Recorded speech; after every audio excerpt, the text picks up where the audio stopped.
Champions ట్రోఫీలో మన team India జైత్ర యాత్ర అయితే స్టార్ట్ అయింది. మన శుభ్మన్ గిల్ అద్భుతమైన క్లాసీ సెంచరీతో పాటు నిప్పులు చెరిగే షమీ బౌలింగ్ సహాయంతో బంగ్లాదేశ్ మీద ఇండియా ఘన విజయం అయితే సాధించింది. ఫస్ట్ మనం టాస్ ఓడిపోయి బంగ్లాదేశ్ వాళ్ళకి అయితే బ్యాటింగ్ అయితే ఇచ్చాం ఆడుకోమని. దాని తర్వాత మన షమీ కావచ్చు, హర్షిత్ రాణా కావచ్చు, వాళ్ళతో అయితే ఆడుకున్నారు. వీళ్ళిద్దరూ కూడా వాళ్ళు వేసిన ఫస్ట్ ఓవర్ లోనే వికెట్ అయితే సాధించారు. నిజంగా ఇండియాకి సూపర్ స్టార్ట్ అయితే ఇచ్చారు. దాని తర్వాత షమీ మరొక వికెట్ అయితే తీసుకున్నాడు పవర్ ప్లే లో.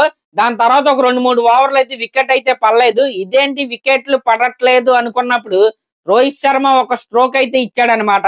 అక్షర్ పటేల్ ని పవర్ ప్లే లోనే ఇంట్రడ్యూస్ అయితే చేశాడు. అక్షర్ పటేల్ ఏకంగా 2 వికెట్లు అయితే తీసి హ్యాట్రిక్ చేయడానికి అయితే సిద్ధమయ్యాడు. అప్పుడు మన రోహిత్ శర్మ క్యాచ్ వదిలేసి అక్షర్ పటేల్ కి అయితే మాస్టర్ స్ట్రోక్ అయితే ఇచ్చాడు. సరదాగా అన్నాను, మాస్టర్ స్ట్రోక్ ఏ స్ట్రోక్ కాదు కానీ క్యాచ్ వదిలేసిన వెంటనే అక్షర్ పటేల్ కి అయితే సారీ అయితే చెప్పాడు మన రోహిత్ శర్మ.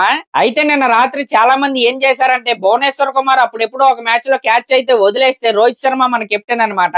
అప్పుడు రోహిత్ శర్మ చాలా అసహనంగా బాల్ అయితే తంతాడు కాల్తో. ఆ వీడియోనైతే తెగ సర్క్యులేట్ చేసి రోహిత్ శర్మకు ఒక రూల్, మిగతా వాళ్ళకి ఒక రూలా అని తెగ ట్రోల్ చేస్తున్నారు. వాళ్ళకి చెప్పేది ఏంటంటే, ఆ మ్యాచ్ సిచ్యువేషన్ వేరు, అది చేజింగ్ లో మన వాళ్ళు క్యాచ్ అయితే వదిలేశారు. అది చాలా కీలకమైన సమయం అనమాట.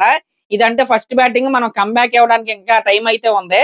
అప్పుడు ఆ టైం అయితే లేదు కాబట్టి రోహిత్ శర్మ అలా రియాక్ట్ అయ్యాడు. ఇలా వరుస పెట్టి బంగ్లాదేశ్ వికెట్లు పేక మేడల్లా పడిపోతున్నా సరే అప్పుడు వచ్చాడండి ఒక బ్యాట్స్మెన్, తౌహాద్ హృదయ్ అనమాట ఆయన పేరు. నిజం చెప్పాలంటే ఒంటరి పోరాటం అయితే చేసి బంగ్లాదేశ్ కి మంచి రెస్పెక్టబుల్ టోటల్ వచ్చేలాగైతే చేశాడు. అలాగే తన కెరియర్ లో మొదటి 100 అయితే కొట్టుకున్నాడు. ఇంకా మన షమీ అయితే 2023 వరల్డ్ కప్ లో ఎక్కడైతే ఆపాడో ఛాంపియన్స్ ట్రోఫీలో మళ్ళీ అక్కడి నుంచే మొదలు పెట్టాడు. ఏకంగా 5 వికెట్లు అయితే తీసి గ్రాండ్ కంబ్యాక్ అయితే ఇచ్చాడు. ఇంకా హర్షిత్ రాణా విషయానికి వస్తే నిజంగా చాలా అంటే చాలా బాగా వేశాడు. ఆయన వేసిన 7.4 ఓవర్స్ లో 3 వికెట్లు అయితే తీసుకుని చాలా అంటే చాలా ఎకానమిక్ గా బౌలింగ్ అయితే వేశాడు. నిజంగా ఈయన సెలక్షన్ పైన చాలా మంది చాలా రకాల డౌట్స్ అయితే ఉన్నాయి, ఇంక్లూడింగ్ నాకు కూడా. కానీ వాళ్ళందరికీ ఈ మ్యాచ్ ద్వారా ఆయన అయితే సమాధానం చెప్పాడు. ఈ విధంగా 229 టార్గెట్ తో మన ఇండియన్ బ్యాట్స్మెన్ అయితే బరిలోకి అయితే దిగారు.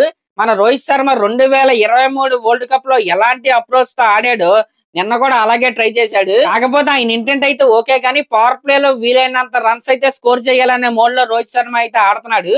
కానీ ఆయనకి చెప్పేది ఏంటయ్యా అంటే, పవర్ ప్లే తర్వాత కూడా రన్స్ అయితే స్కోర్ చేయొచ్చు, ఆయన అవుట్ అవ్వకుండా ఉంటే చాలు స్వామి. వరల్డ్ కప్ ఫైనల్ లో మనం అయితే ఏమైందో చూసాం. నిన్న కూడా లాస్ట్ ఓవర్ లో పవర్ ప్లే అయిపోయే ముందు లాస్ట్ ఓవర్ లో రన్స్ బౌండరీ కొట్టడానికి అయితే వెళ్ళైతే అవుట్ అయ్యాడు. నిన్న రోహిత్ శర్మ గనక అవుట్ అవ్వకుండా ఉంటుంటే 40 ఓవర్ల లోపే మ్యాచ్ అయితే అయిపోయేది. నిన్న అయితే 46 ఓవర్ల వరకు 229 టార్గెట్ అయితే మన వాళ్ళు అయితే తీసుకెళ్లారు. ఇంకా శుభ్మన్ గిల్ విషయానికి వస్తే నిజంగా చాలా అంటే చాలా మంచి టచ్ లో అయితే ఉన్నాడు.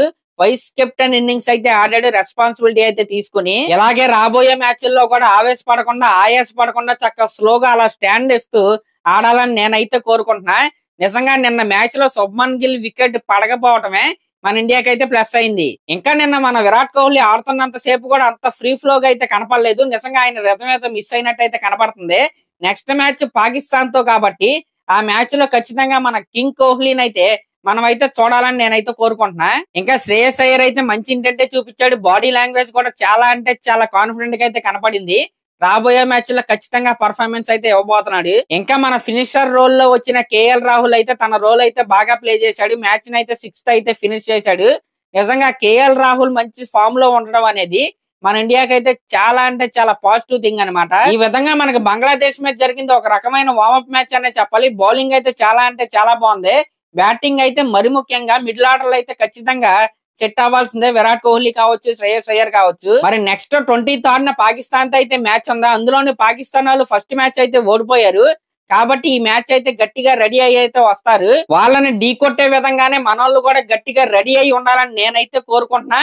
ఖచ్చితంగా ఢీ కొడతారు కూడా. సరే, మరి క్లాస్ లో దీనిపై మీరేమనుకుంటున్నారో కామెంట్ చేయండి. ఇంకా మనం రోజు ఐపీఎల్ టీమ్స్ గురించి వీడియోలు అయితే చేస్తున్నాం కదా. ఇప్పటికే సిఎస్కే, ఎస్ఆర్హెచ్, ముంబై ఇండియన్స్ గురించి ఛానల్లో వీడియోలు అయితే ఉంటాయి, ఒకసారి అయితే చూడండి. రేపు మనం ఆర్సీబీ గురించి అయితే మాట్లాడుకుందాం మార్నింగ్. సరే, మరి నా ఛానల్ కనుక మీరు ఫస్ట్ టైం చూస్తున్నట్టయితే సబ్స్క్రైబ్ చేసుకుని అలాగే ఒక కామెంట్ అయితే చేయండి. Thank you.